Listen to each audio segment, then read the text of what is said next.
Hello and welcome back to our channel. Today we've got some big news to go over here. President Trump recently signed an executive order that's going to task his administration with figuring out how they could potentially set up a sovereign wealth fund. So if you're new to the channel, go down below, hit that subscribe button, and if you like this video, hit that like button. Hit the notification button down below to stay informed with any other topics that we're uploading on. So like I said, President Trump signed an executive order yesterday that's going to, it's not going to just establish a sovereign wealth fund, but it's going to task his administration with figuring out how exactly they can set up a sovereign wealth fund. It gives, I believe, his Secretary of the Treasury and his Secretary of Commerce 90 days to come up with a plan for how can they actually set the fund up? Do they need to get legislative approval? Does legislation need to pass? Can they do it through an executive order? How are they going to fund it? What are the investment strategies going to be for this fund? So kind of at this point, there's still a lot of open-ended questions that we have for the Trump administration at this point. But obviously, this is to get the ball rolling. Now, Biden had looked at doing this, and so had Trump looked at doing this during his first administration. Just a way to extend American influence and potentially take stock and ownership in other companies. Now, Trump did float the idea of using this for the purchase of TikTok. You know, he wants TikTok to be at least 50% owned by the United States, whether that's a private company or whether this could potentially be a mechanism in which the federal government could purchase TikTok or a piece of TikTok and then, you know, obviously generate revenue and profits for the American. I'd like to say the American people, but let's be honest, it's going to go right back into the system or stay inside of the wealth fund. It would generate wealth inside of the wealth fund. But so what exactly is a sovereign wealth fund or like a state-owned investment? It is basically an investment account. You think about, you go open a Robinhood, a brokerage account with Robinhood. It is exactly like that. You can invest in different assets like stocks, bonds, real estate, or even entire companies. Now, obviously, it's a little more complicated when you get to, you know, actual real estate, hard assets that's not liquid assets where you can just trade on a stock market, more of like a office building or land, anything like that that's a little more that's real and you'd own the entire thing. But obviously, the primary goal is to generate wealth for this fund to create generational wealth within inside of the U.S. government. So Trump signed this executive order. This is going to align us with about 90 other countries right now that currently have a sovereign wealth fund. Some of the biggest names that you're going to see that have sovereign wealth funds are like Norway, China, the UAE has a wealth fund that's very sizable. So right now, between the 90 countries, there's about $8 trillion assets under management that are in these funds. Obviously, Norway, they have the biggest state-owned investment fund like this, where they have about $1.7 trillion of assets inside of the fund. They produce a lot of oil and natural gas in Norway, and they have a tax on their oil and natural gas producers there, that money goes into the fund to pay for things as they come up. And it just is another investment mechanism that the U.S. government can use to expand their influence. You know, yesterday we kind of talked about China's influence that they had in Panama using this infrastructure policy that they have, the Belt and Road Initiative, that they were investing in infrastructure in Panama. Well, this could be a way for the U.S. government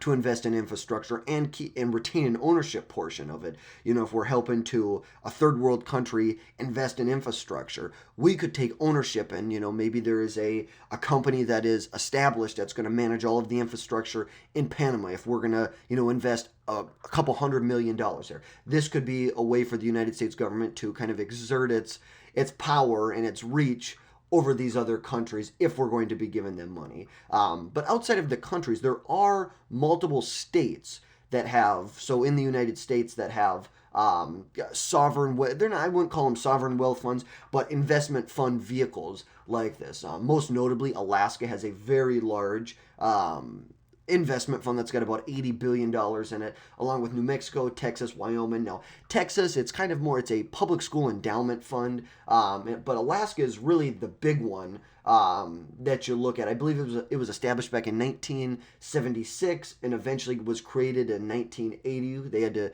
have a constitutional amendment to create this because it is fully independent from the state's treasury.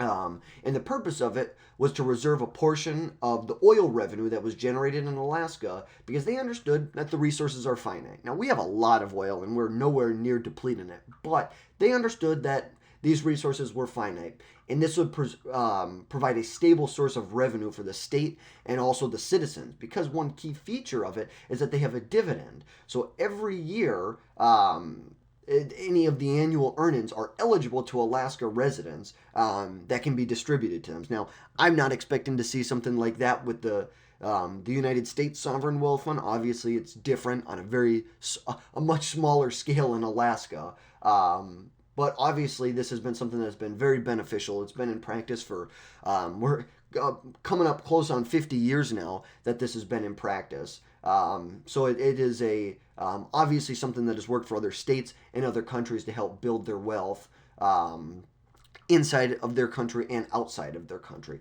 But so let's take a little clip of Trump signing this yesterday. Order discharges your Secretary of the Treasury, Scott Bessent, and your Secretary of Commerce, Howard Lutnick, to begin a process that will hopefully result in the creation of an American sovereign wealth fund. It's a very exciting event. We're going to have a sovereign wealth fund, which we've never had. We have a lot of things that create wealth, and you're seeing that over the last 2 weeks. I think we've created more wealth. Other people have created de-wealth. The people, my predecessors, we're creating a lot of wealth. Scott, maybe you'd like to say something about it, and I'd ask also Howard to say something about it. Yes, sir. This is very exciting. We're going to stand this thing up within the next 12 months. We're going to monetize the asset side of the U.S. balance sheet for the American people.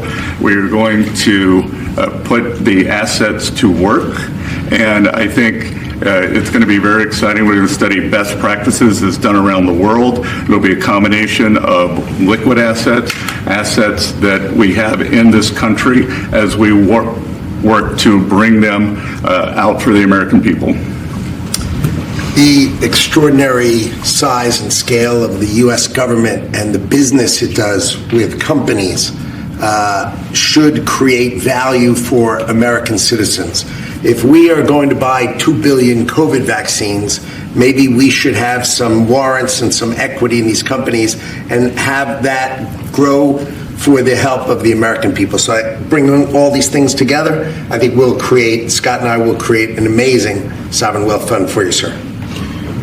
So other countries have sovereign wealth funds, and they're much smaller countries, and they're not the United States. We have tremendous potential in this country, tremendous. You're seeing that, what's happened just in a short period of time.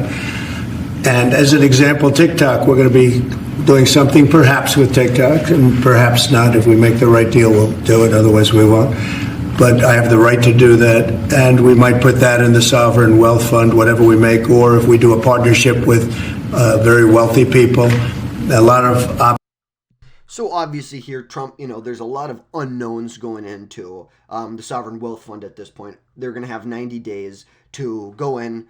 What are going to be the best practices? Where are we going to get the funding from this? And where could this money be invested in if we do have liquid cash or liquid assets that could be invested? Obviously, like I said, a lot of questions that we still have about it, but the fund, it could aim to invest in industries and sectors in the United States like manufacturing or infrastructure or medical research, stuff that could be very vital to national security, and that's very vital just to the American economy in general. Obviously, Trump floated the potential acquisition of TikTok using the fund. We'll see. Obviously, that TikTok ban will go into place here in about 75 days or 90 days. I can't remember if it was 75 or 90 days was the extension. But we'll see, just because we don't know if this fund will be up and running at that point, especially if it has to go through Congress. That could take a lot longer if Trump just can't do it by executive order. But he did float the idea of acquiring part of it. Currently it's owned by China's ByteDance. And the U.S. and Trump has expressed a lot of interest in owning at a minimum a 50% stake in TikTok moving forward. But at this point, really, the biggest question you're going to have is how is this going to be financed? Now, a lot of countries like Norway and even if states like Alaska, they use resources or revenues from natural resources that are derived in their state or in their country. Now, the U.S. runs a pretty large budget deficit every year. So, obviously, they proposed or kind of threw out there that one funding method could be monetizing government assets, utilizing tariffs. If we're receiving tariffs from other countries, that could go directly in to the sovereign wealth fund. We'll see what happens. I think that I'm sure there is plenty of assets that are owned by the U.S. government that are not being properly, yet we own all these buildings in Washington, D.C. and around D.C. that we are supposed to have workers working in it, and we have 5-10% occupancy there, where you have most people working from home. These could be federal buildings that could then be leased out or rented out to other tenants in the private sector or in the public sector, which you could then monetize, use revenues or profits that you make from that assets to go into the sovereign wealth fund. So they've got a lot of different options to go about it, but obviously we run a very large deficit right now. It's going to be difficult. Where are we going to get this funding from unless there are new taxes? So I'll be very interested to see. Obviously, they talk about monetizing the assets in the U.S. government. That is absolutely great. But obviously, Trump wants to he wants to go up against Norway, their $1.7 trillion fund that they have. He wants to be the biggest and the best. And if we're going to get there, we're going to need to do more than just monetize the assets we currently have. We're going to need to be able to fund this program here. So, and if successful, the sovereign wealth fund would rival the largest, like I said, like Norway's government pension fund that has about $1.7 trillion in assets. But as of right now, this executive order just tasked the administration with figuring out what they need to do to move forward. Do they need legislation? Can they do it through an executive order? What are the funding mechanisms going to be? What are the investment strategies going to be? And how can the U.S. use this to create wealth at this point right now? So they did throw out that they expect the fund to be established within 12 months, with Secretary Scott Bessent and Treasury Secretary and then Commerce Secretary Howard Lutnick are obviously leading the initiative at this point. They both spoke in that video there with Trump. So they'll have a good outline within 90 days. And obviously with the main goal of creating value and wealth for the American people that can ultimately support national projects and potentially reducing a tax burden for citizens as we move forward. So obviously this is a developing story. We will keep you updated as more progress, more news comes out on the progress of the fund and what's going to be happening with this and what the impact on the U.S. economy could be. So don't forget to like, subscribe, and hit that notification bell down below to stay informed with other topics. Thanks for watching today. We'll see you next time.